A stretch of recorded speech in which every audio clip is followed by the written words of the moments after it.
for this. Oh, okay, got it. Okay. It's a great pleasure to welcome Ben Hambly, from Professor of Mathematics at the University of Oxford. Ben lists a number of areas of particular interests, including probability, stochastic processes, and financial mathematics and fractals. Today, oh, sorry. Yeah, I'm busy, sorry. So today's talk is going to be, the title is Particle Systems and Systemic Risk. The actual presentation is available from our website, the PVSeminar website. Then I'll just let you know when it's about 10 minutes before the end, so 10 to 8 here. And if you do have a question, I suggest that you signal it, and then you can mute yourself, unmute yourself and speak. Okay, probably the best thing would be now to turn off cameras and mute yourself. And thank you again, Ben. Please go ahead. Okay, well, thank you very much for the invitation. And it would be nice to be in Melbourne rather than having to deliver this remotely, but despite your lockdown. Anyway, so I'm going to speak about particle systems and systemic risk. And the idea here is to make some rather simplistic models, as you'll see, for systemic risk events. And we're going to take particle system models. We're going to hopefully show you some interesting mathematics coming out of quite simple models, motivated by these questions of systemic risk. So firstly, what is systemic risk? And essentially it's that idea that in a large network of interconnected banks, for instance, and we'll think about that, then you might have events which occur within, say, one financial institution, which cause some disruption, maybe some defaults. Then these things propagate through the system, causing an event which affects a large part of the banking network. So endogenous interactions within the system create instability and maybe a crash. And of course, we saw something like that happening in 2008, where there was a lot of trade in credit products, which people didn't really understand how to price properly. There was a rapid growth in this market with poorly formulated models, or models which didn't capture all the risk inherent in the products being traded. And then when that sector started to go bad, when there was a downturn in the US housing market, suddenly there were knock-on effects, and these things affected, obviously, the global economy. And it showed that banks that people thought were stable, like Lehman Brothers, nobody would have thought before it happened that it was going to go bust. So, of course, subsequent to that, there's been a lot of change in, or people have tried to change the system to ensure that this sort of thing doesn't happen. And there's been a lot of effort trying to model this systemic risk. How does the interaction of agents in the system propagate to cause catastrophes? So I'm going to be focused on some simple models, as I said, and want to sort of focus on trying to capture some of the simple things that go on, that people observe. And the three that I'm going to talk about here are herding. So if you're a bank and you're trading in the markets, then you tend to follow similar strategies to other banks that are trading in the markets, because you're all after that little bit of profit somewhere, and you've employed a whole bunch of mathematicians to help you find it, and they all tend to think the same way. So you tend to try rather similar strategies. And so what happens then is that there's a herding, there's a tendency for banks to follow each other. And then there are common exposures. If you trade in some particular company, then others will also likely to trade in it. And then if that company goes down, then that has a knock-on effect broader than just the individual bank. It affects a whole bunch of banks at once. And so we sort of think about the macroeconomy also having influence on the exposures of individual banks. And then the topic I'm going to spend most time talking about is contagion. So that's this idea that if you have one bank starts to default on its payments, then that will have knock-on effects on other banks, and that will propagate through the system. Now, sorry, I should be using the banking system. Right, so this is obviously an area which has been much looked at by economists and mathematicians. So the initial, just to say briefly, initial work on this tends to be network type models, where sort of initiated by Eisenberg and Noe quite a while ago, probably nearly 20 years ago. They thought about a network. You have a bunch of nodes connected by edges. You knock out one of these nodes, and then depending on the weights, you see how that propagates, removing one node, how it propagates the values at other nodes, and if they're knocked out, how that propagates through the system. So very much a sort of static model where you just investigate the effect of knocking out one node in a network.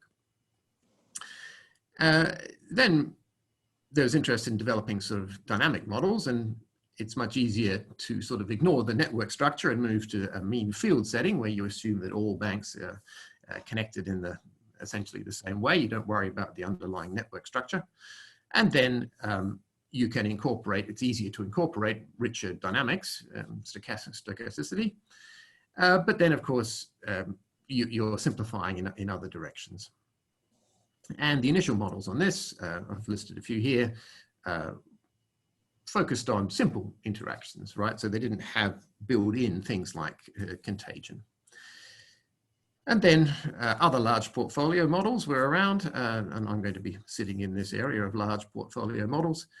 They were already developed in the credit risk context, and some of those essentially come from Poisson processes, so called intensity-based models. And then there are structural approaches, which I'm going to talk about now. And so there's been a sort of a development there coming from the credit risk and moving into this idea of systemic risk. So here's a very simple model to start with. And essentially, let's think about an entity, I. It's going to be a bank here. And it's going to have what you might call a distance to default process, xi. So this is just a measure of how far away you are from defaulting. So you might want to think about this as, say, the log cash reserve. So the bank has a certain amount of cash there.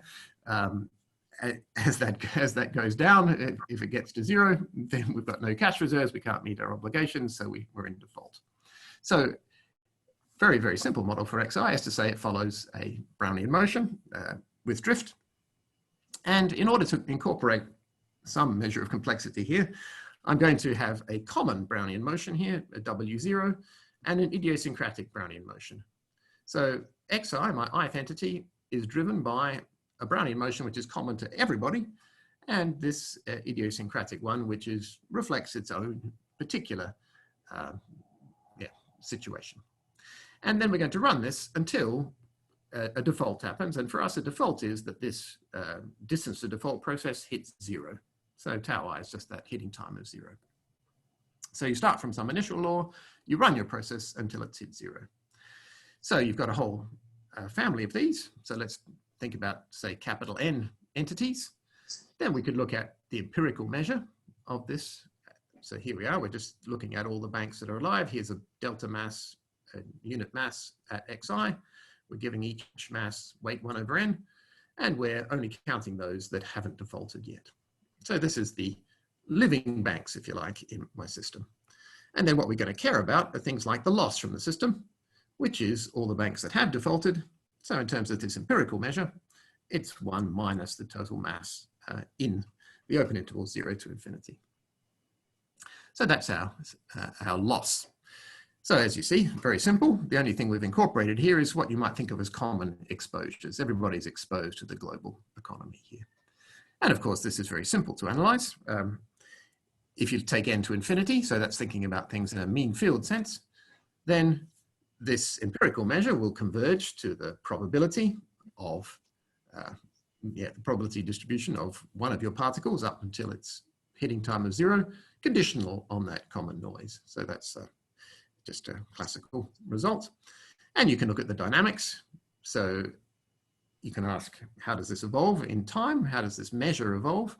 And so typically then we want to understand the evolution of this empirical measure, then we can view it as an integral against a test function. So for a suitable space of test functions.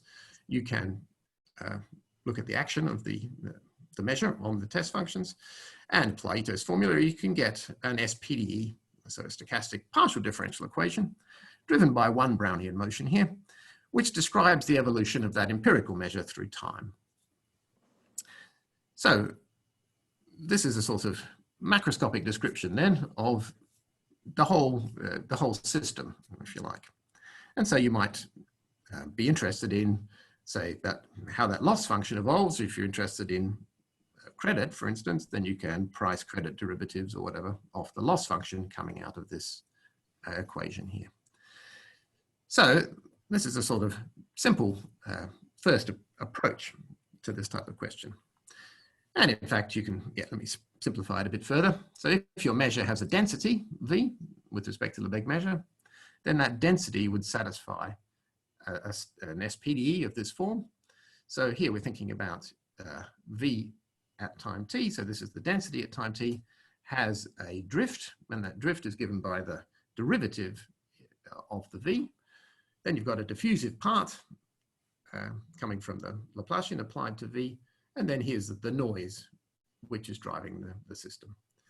And of course, we have that property that it's not hard to see that because when you hit 0, you default, that the value of the density at 0 is got to be 0. So here's a picture of what happens. So the parameter rho here is how much dependence there is on the common noise. So if there's no dependence on the common noise, then what we've just got is a heat equation. So here we're starting from some initial delta mass at a point, and you can just see the evolution of the heat equation, essentially with that drift mu and the volatility sigma. So that's just what happens if we run the system with no common noise. But once you add in the common noise, if the parameter rho is positive, then you can see that what it does is shake around this density. So we can think about what's going on in this particular model as we've got a density which is moving randomly. It's if you look back at the equation here, you see that the noise is impacting the derivative, the x derivative of v, like the drift is. So essentially what we're seeing is a diffusion, a sort of heat equation with a random drift. So that's how the SPD would behave here. And so you can see that if the Brownian motion, common Brownian motion goes down, you'll have more defaults going on, your mass will thin out more quickly. Right, so that's a very simple-minded model. And what we can extract from it is a loss function. So that's how things are lost from the system. And so here is the case for no common noise. So that's just the heat equation. So this is just telling you how the mass is falling over the boundary at 0. And in the random case, well, we get a random increasing function, which is our loss process. And it was observed quite a while ago by Krylov that this type of function has a first derivative in L2, but its second derivative blows up at 0. And so you have to sort of put a weight function in there to get regularity at 0. So this is it's a random function, so it's an interesting object in itself. So that's a very simple-minded model, and subsequent to that, that type of development, there's been lots of extensions of this idea. You can put in more general coefficients, you can put in jumps, you can make stochastic volatility, there are numerical analysis questions, you can apply it in different areas. So there's been lots of development from that sort of simple-minded model. But the one I want to focus on is to try and push this towards systemic risk, where we, as I said at the beginning, we need some idea of herding, the common exposures, and contagion effects. And so what I'm going to focus on is the contagion effect. So let's think about this in the simplest setting. So we've still got our X process, which is a distance to default, you know, how far away we are from defaulting. I'm going to skip the drift part, and I'm just going to run this by a single Brownian motion. So we're not going to have a common Brownian motion anymore. We're just going to try and make the simplest model for a contagion here. And what it is we have our distance to default, just behaves like a Brownian motion, but we give it a kick towards 0 when a loss event occurs within the system. So ln of t here is the losses that have occurred. And so for each loss that occurs, we get a kick towards 0 of alpha here. So this is a positive feedback model. So if you think about how this might evolve, so here's a little picture. We've got five of our banks, and you can see them here. The default boundary is at the bottom. So these are the sort of healthy banks, and here are 3 unhealthy ones, in the sense they're close to default. And so if we evolve the system until one of these unhealthy ones hit 0, then that's going to give a kick to all the others. They're all going to drop by a certain amount. So here's my alpha. So I drop all of these particles by an alpha, and then the process goes on. And now another one has hit 0. And so again, we'll drop the particles by alpha. But now you notice that this guy here was already quite close to the boundary. So when I drop him, he drops over the boundary. And so that means we've had another default, and therefore we have to drop everyone else. Now they're in the blue particle situation. They all drop by another amount. So we've had 2 rounds here of dropping. And we nearly lost another particle here. And if this green dot had gone over the boundary, then I would have had to go through this process and drop another one. So you can see that this is incorporating that idea of contagion, that when one of these guys defaults, well, it has a knock-on effect on everybody else. And sometimes that leads to nothing new. But here, when we have more particles close to default and one of them defaults, it sends the other one over the boundary, and that sends more over the boundary. And you could see potentially that there might be a snowballing effect here. That positive feedback could lead to more and more particles dropping over the boundary. And so you can see that this, I'll address this ambiguity for jump size in a bit. So then we could run on further, and when we have a final guy hits the boundary, and that causes a drop in our last guy, and he survives out of all of this, my 5 initial banks. So you can see that we're trying to have a model here which is building in contagion. We're doing that with this positive feedback effect of this parameter alpha knocking things down. So, in fact, this is a McKean-Vlasov type problem. So McKean-Vlasov equations are those where the evolution of the system depends on its probability distribution. So in particular, if we go back to you see that the model here, if we let n go to infinity, then this will converge to a probability. This law of large numbers will tend to the probability that tau I is less than or equal to t. And so what we're having is that our x has its drift given by the probability that x has defaulted. Okay, so that feedback there is means that the process depends on its own law, and that's a McKean-Vlasov situation. So here I've let n go to infinity. So the problem is, can you solve this? Can you find a diffusion x which is evolving as Brownian motion minus a drift L, where L is the probability that your process has hit 0. So that's a simple contagion model, but it's also, I'll show you in a minute, is related to other problems, much more classical problems. So we can think about that as a McKean-Vlasov problem. If you think about the probability distribution of X, well, we can turn it into a PDE. So just like I did before, if you look at the evolution of the empirical measure, for instance, then there's a measure valued process here, and you can think about this in its weak form as a PDE, where you've got a heat equation, and you've got this drift driven by L, where L is related to the total mass of your system. So you can phrase this as a PDE, and I'll do that in a different way in a minute. And the way that I found profitable to think about this is really like a fixed point problem. This loss function here, which is the probability that the X has hit 0, well, you can sort of think about it as a fixed point. So if I was to put in a guess for the loss function. Then I could compute what x was, and then I could find its hitting probability. And so that would give me a map taking me from an initial loss process to the probability of having hit 0. And then I could plug that back in. And so you could iterate that process and hope to converge to a fixed point. And in fact, that's a profitable way to think about this problem.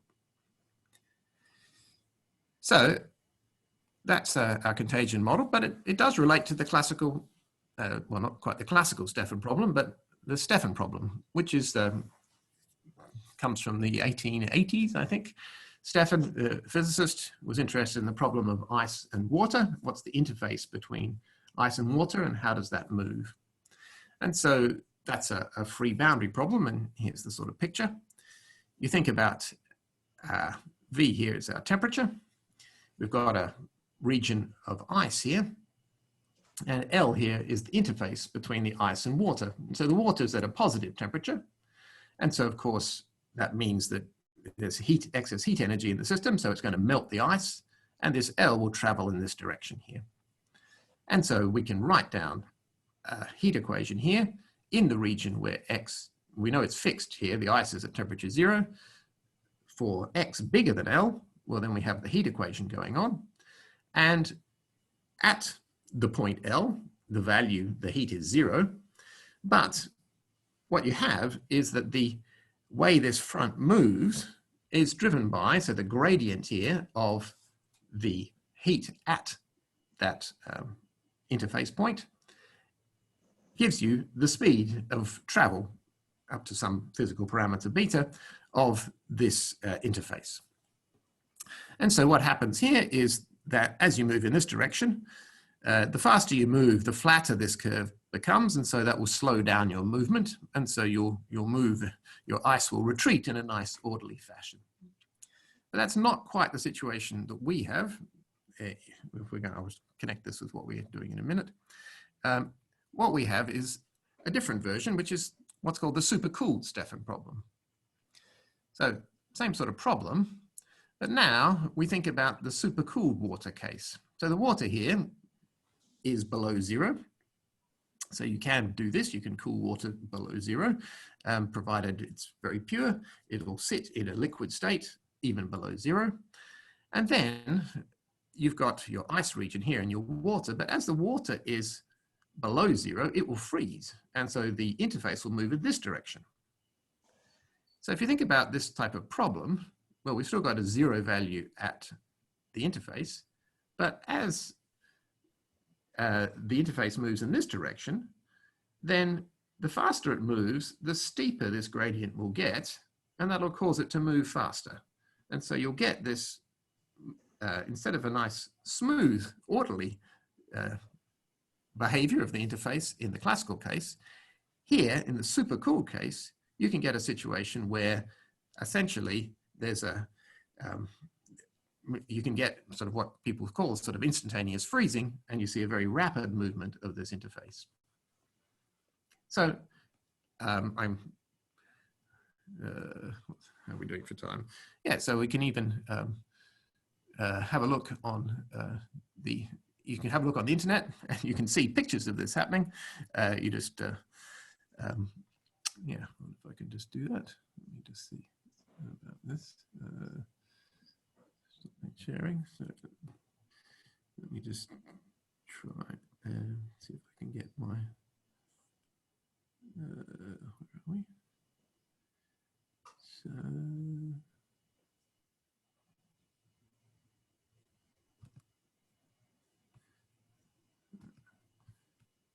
So here, for instance, is a guy who's got some supercooled water here. I'll just play this video for you. Let me give you the full screen.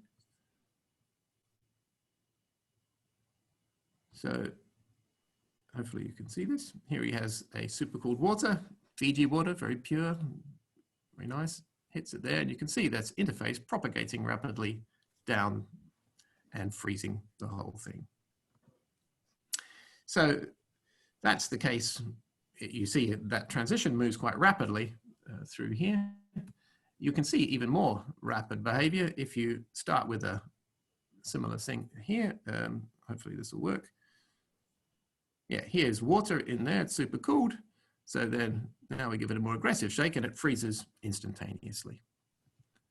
So you can see that in these different setups, you've got either a very sort of orderly transition, or in that case, the case we've just seen, a very rapid spreading of the movement of this interface. And so we're now going to relate this back to systemic risk and a contagion model and see that we fall into this supercooled case. So, basically, if you look at the density of our empirical measure, so take the setup that I described, you've got your particles moving with Brownian motions, just Brownian motions, and their drift is given by the loss, the number of particles, or the probability that the particle has hit zero. And you do it just to change a variable here. You can turn it into that supercooled Stefan problem. It's just it's a bit of calculus.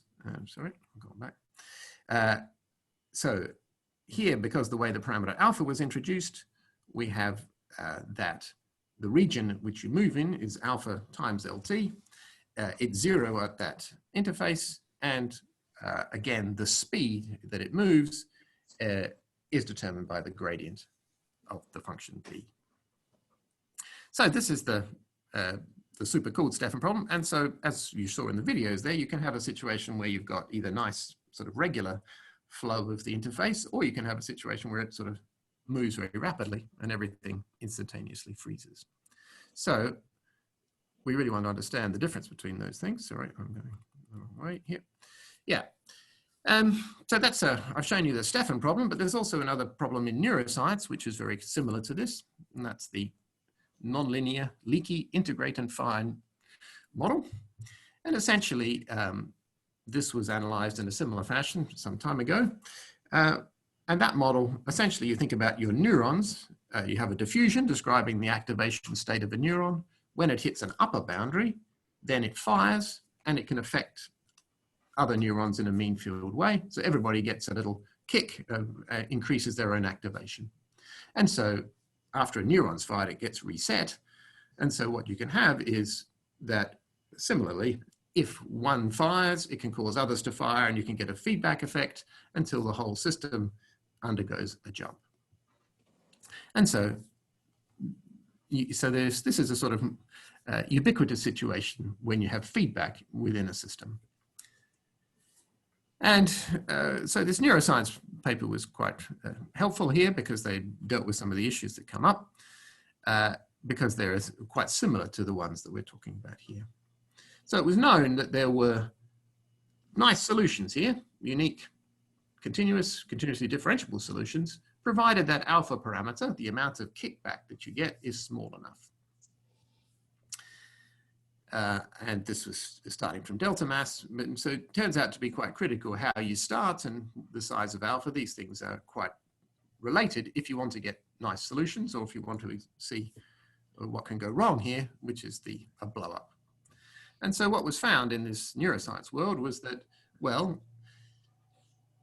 you could get solutions to the sort of system here, but you have to deal with jumps in the system, because if you get to a point when that interface starts to move rapidly, what can happen is it can blow up, in the sense the interface can move arbitrarily quickly.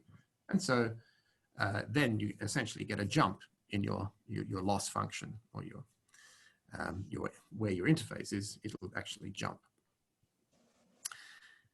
And so this had been looked at in a financial model from 2007, where they had proved some results about this. And we looked at this a bit further. And so here's a sort of simulation about these blowups.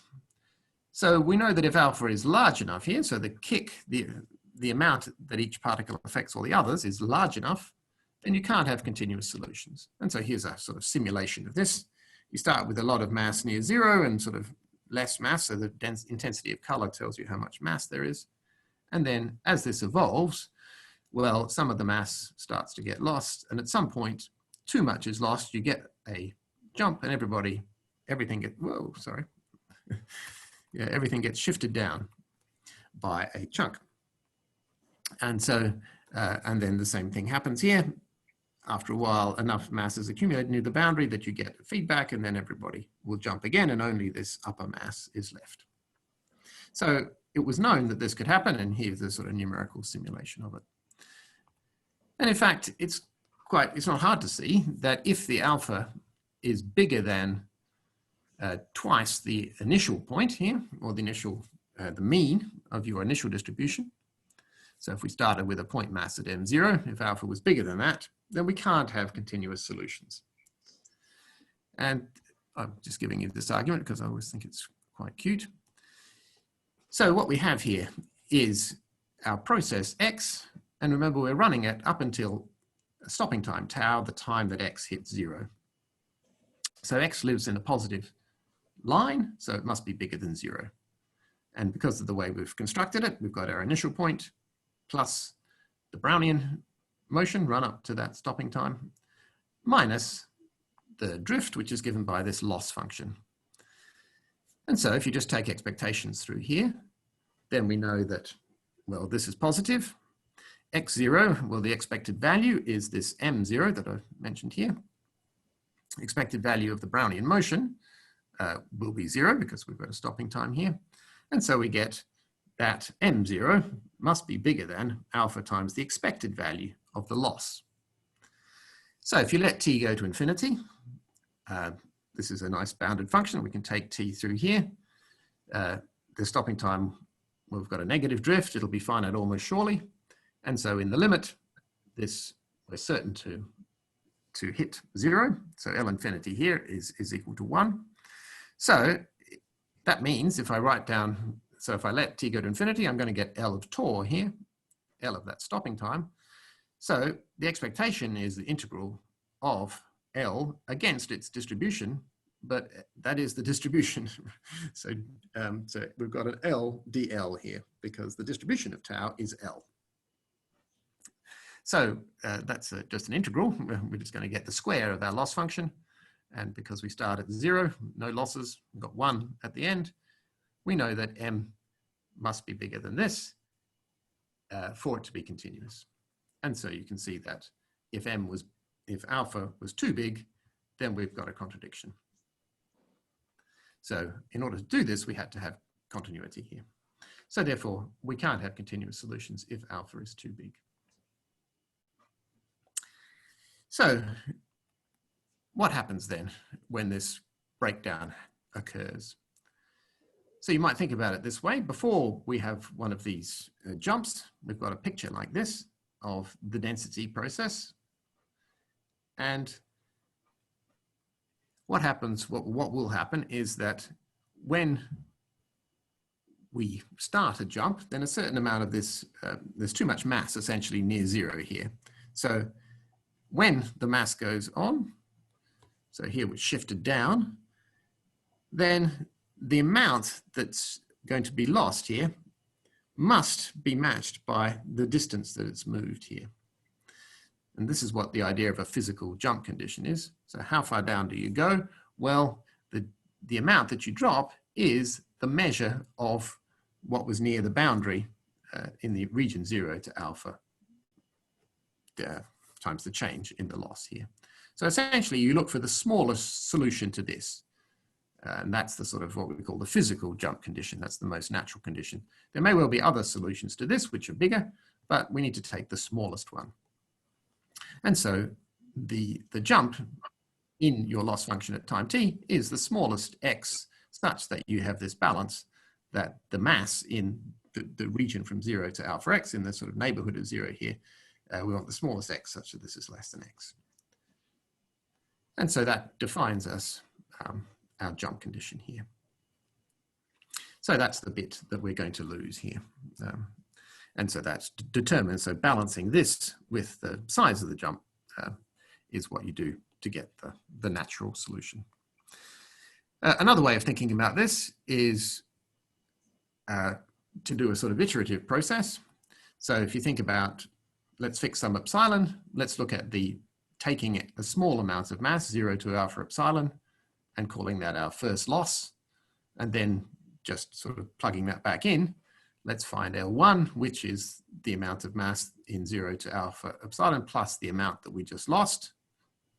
And so you can just iterate this process and let this go to infinity. And then the sort of total jump should be the limit when you take epsilon to 0 of this L infinity. So most of the time, of course, most times this is 0. We're in a continuous phase.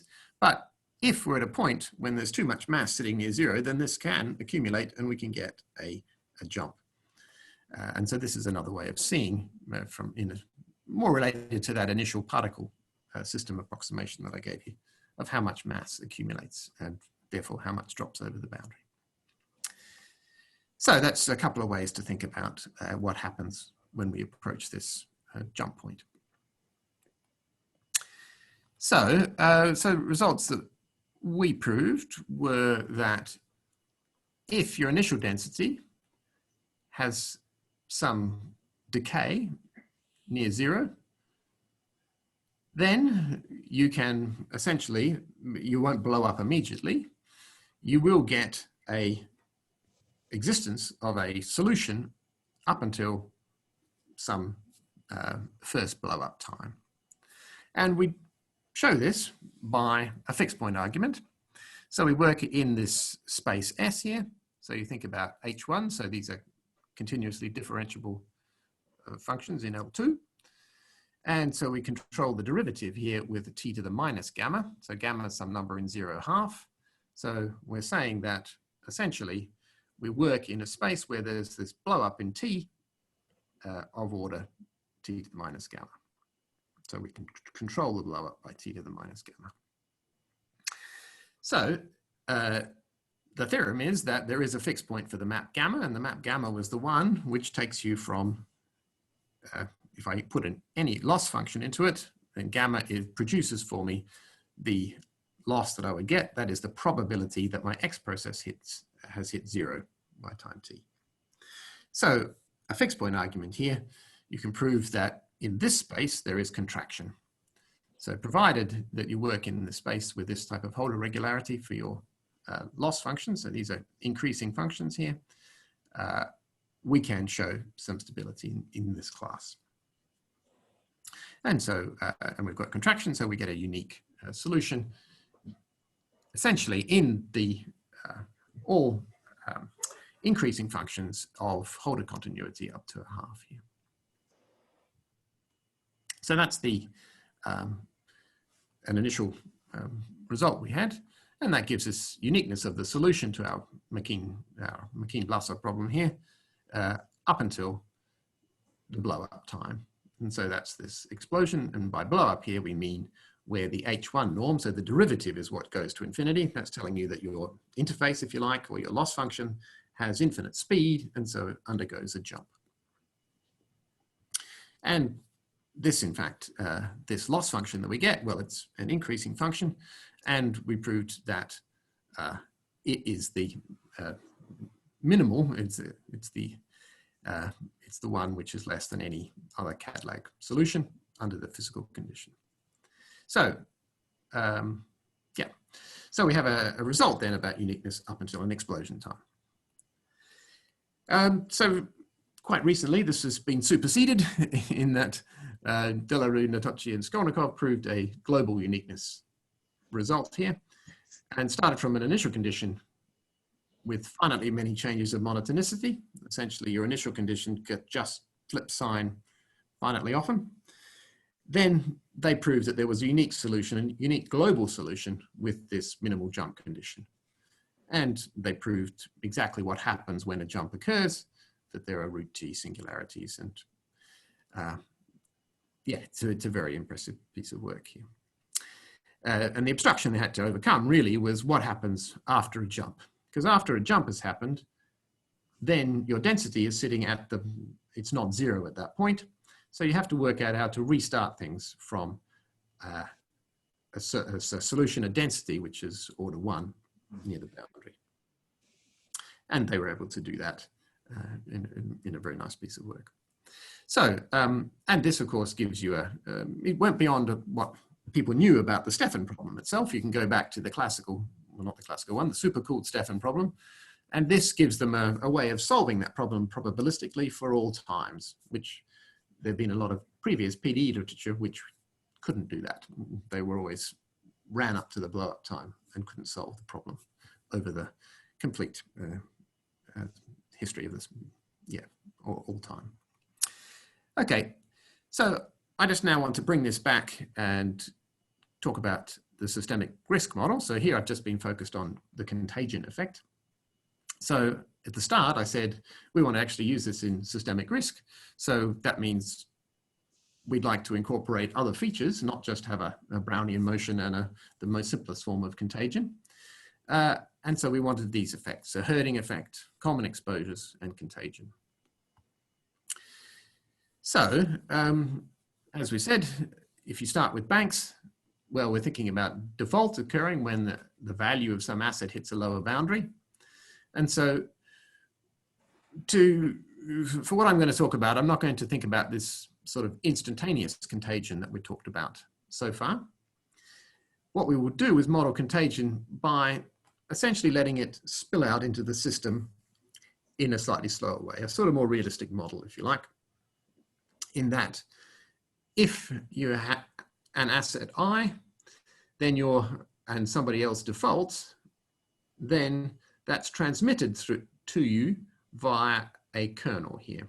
So L is the loss that you experience, so when J defaults, then that impact is felt over the next some small interval of time. So this is an impact kernel. So we just give it a L1 norm of 1 and just make it sufficiently smooth. And that's basically saying that there is a little time for the losses to propagate into the system. And of course, this makes the analysis easier than the case where things can behave badly. So essentially then, we have a loss function, and we take that loss function and convolve it with this kernel to smooth it out a bit so that our contagion propagates a bit more slowly, and we can do the analysis. How do we incorporate things like herding? Well, herding is where banks tend to follow each other. And the sort of model that people use for this is more like an OU process here, where essentially, if you're bank I, you like to mean revert around the average of all the other banks. So this is a sort of way of incorporating herding in the system. So it's saying there's this empirical mean, and as that evolves, everybody likes to be close to the empirical mean. So if they get too far away from it, they get scared and they therefore follow the rest.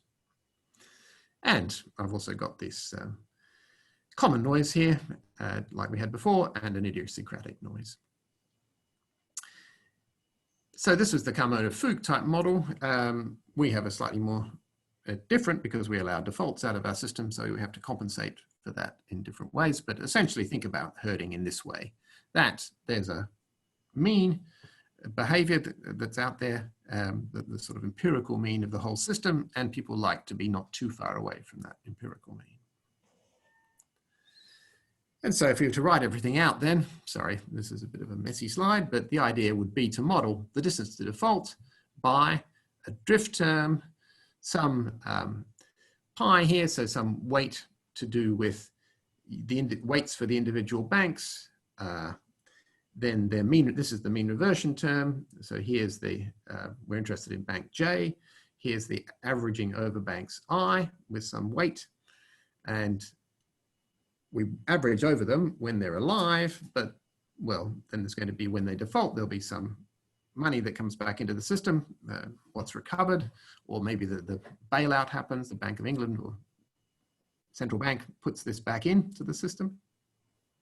And then you've got some volatility, which might depend on the bank, then a correlation term for the individual idiosyncratic noise, and then a term for the common noise, and then minus this contagion term. So minus some factor alpha, which could depend on the losses and the mean, and is smoothed out by this function L. So that's the sort of trying to incorporate all these features. And so where now in this setting, banks have different weights in the system. So we take the loss function to be the weighted losses, the empirical mean to be a weighted empirical mean, and this effective loss is this convolved version. So this is an idea of trying to write down a model incorporating lots of features that we've seen. So the question, of course, is this well defined? Can we make sense of this? Do there exist unique solutions? And if so, how do they behave? So writing this in, I've written out there sort of the banking application, but you might want to think about this general particle system model. You've got some drift, which is a function of nu here. So nu, remember, is the empirical measure. And so here I've just written it out, not in terms of losses and things directly, but just putting in the empirical measure here. So that could, from that, you can construct the empirical mean, things like that. So we're just making the coefficients depend on the law of the process. So this is the McKean-Vlasov type approach. And we've got this contagion term in here. So this is the sort of general particle system model that we actually analyze. And of course, once you've got empirical means in the coefficients, then you have to decide what you mean by distances. So you need some measures of distances between measures, so Kantorovich type distances here, because you need to compare. If you want to, we're going to want to make Lipschitz assumptions on the coefficients, so you need a suitable metric on the space of measures in order to do that.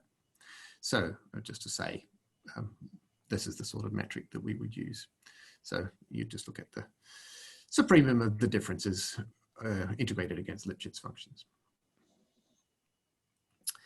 So then you can prove, in fact, if you work in a suitable space of test functions, say the Schwarz functions with 0 on the boundary, that you can take a limit in this sequence here of empirical measures, and you can prove some tightness. Now, in this setting, it turns out that you need to be, it's a technical challenge in the sense that you need to work over, or we worked over the space of tempered distributions here with the M1 topology here. So this is Cadillac functions in tempered distributions with the M1 topology.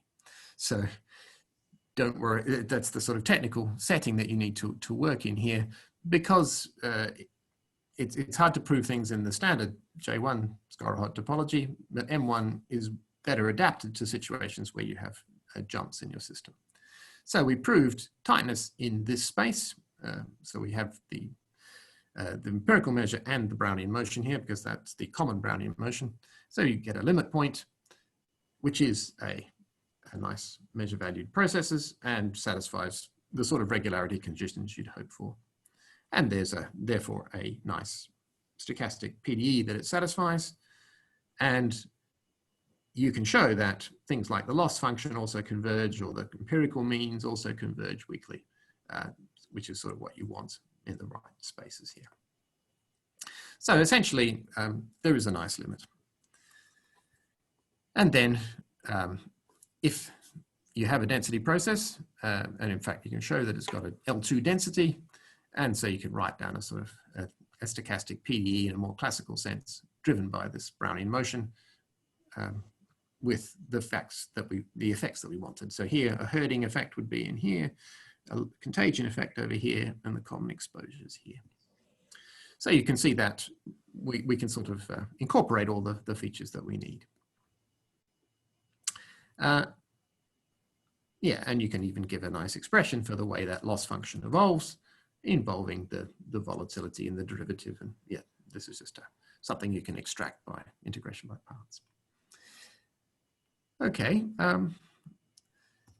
we can also show uniqueness in this setting. And so that means that obviously there is only one solution on this space. And again, it's this sort of technical space, the tempered distributions, Cadillac functions on tempered distributions with the M1 topology. So, so therefore we're in a nice modeling situation, and probably I'll, formulate this as a McKean-Vlasov problem. So that is the law here with the Brownian motion is given by the probability distribution for a single particle x, which evolves according to this equation here, where the nu here, of course, is the law of x. So it's McKean-Vlasov in the sense that it evolves with coefficients which depend on the law. But we also have this loss function, which is a more singular type of term than you usually get in classical McKean-Vlasov settings. So there is a nice McKean-Vlasov formulation of this problem. So you're just solving this one-dimensional SDE, if you like, where the coefficients depend on the law up to the hitting time here. And the hitting time itself, the distribution of the hitting time through the L. So that's our McKean-Vlasov setup. So yeah, let's just show you some pictures. So here would be a situation where there was no contagion if we switched off the alpha parameter here. And we imagine starting with a situation of sort of healthy banks and dodgy banks. So as they evolve, you can see that the things spread out. There's the natural diffusion from our SPD, and you get some losses down here from the unhealthy banks. But there's no contagion here. But if you put in an alpha of 1.5 and you put in a very small convolution kernel here, the impact kernel, so that means it's only impacting over a very small amount of time, then you can get this downturn. These banks here, which were the dodgy ones, they start to get pulled down because of the feedback effect, and that makes a big impact on all the other banks who get pulled down until essentially these ones are being wiped out, and then you've got your system evolving. So it doesn't undergo a jump because we've sort of smoothed out the jump with our impact kernel, but it does undergo a very rapid change. And so this is where what you might think of as the crash due to dodgy dealing in the subprime mortgage market. So that's the case of showing how contagion affects things. So, of course, the common noise, it can rescue you here in the sense that even if you have contagion effects within the system, if the common noise was working in the right direction, we were in a sort of global expansion phase, if you like, everything was going well. So our banks all tended to go up. So here we're just taking a Brownian motion or choosing a path which had a increasing behavior. Then, despite the contagion, you don't see any ill effects here. Whereas if the common noise was pulling you down as well, then you could in fact wipe out the whole system by a bad common noise here. So you can see that this model is very flexible in the sense it can produce a whole lot of different behaviors where we incorporate those effects that I said, contagion, herding, and common noise, common exposures. So, oh, yep. And yeah, I think I'll stop there. It's getting close to 8 o'clock. So. Thank you, Ben. That was great. Really, really enjoyed it. Well done. Okay, questions, comments? I have one. Yep. You can hear me?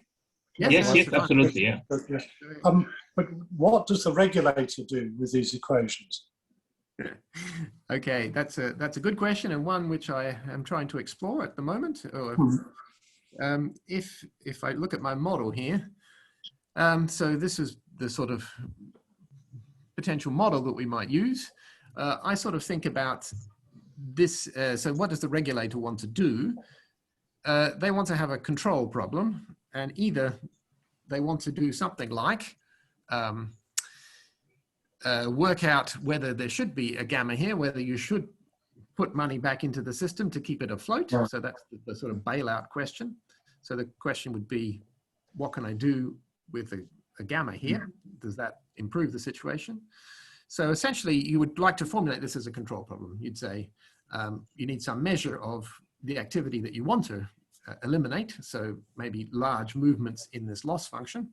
So you want to have some metric or some optimize the, what should we say, the gradient, say, of this and your input would be either gamma here or providing some control on the weights in the system. Or, yeah, you know, there are different possible formulations, but I think that's a very natural thing to try to do with this type of model, is to actually suggest different things that you could potentially use to mitigate those the risk of severe crashes. Yeah. So I mean, have you run things with different values for the gamma to try and see what? I have had, yes. So let me try and remember.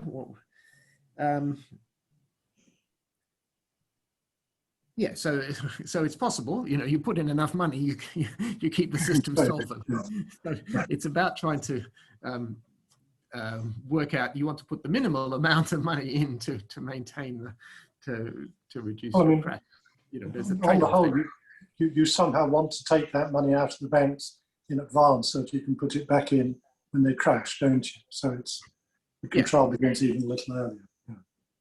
So yes, it would be a question like that. So yeah, sorry, I don't have a clean formulation of this. I have investigated, or had the MSc students essentially play around with this type of thing, with trying to get to look at potential control problems here, but I haven't got a satisfactory answer to your question there as yet. Can I ask you, in your full model, I think the next slide, what kind of conditions do you have on the coefficients like B and alpha, and more specifically on the dependence on U? Sorry, I actually had very long and complicated slides. I say that because we've got kind of, well, not similar, but reminded me of some branching model that we had, and where we had really complicated assumptions to make the tightness work and all that. So I was wondering what. No, they're reasonable conditions in the sense that you want, you know, linear growth here and Lipschitz in the measure and in very, very similar things here. They're the sort of classical conditions that you would expect here. There's nothing surprising, which is why I removed them. It's for linear growth. You do have to work. We did have to work quite hard. If B is bounded, then it's it's much easier than when you have linear growth in there. We needed to prove some different Hickel estimates and things. So it's not trivial to do this. Thanks. But they're the natural conditions that you.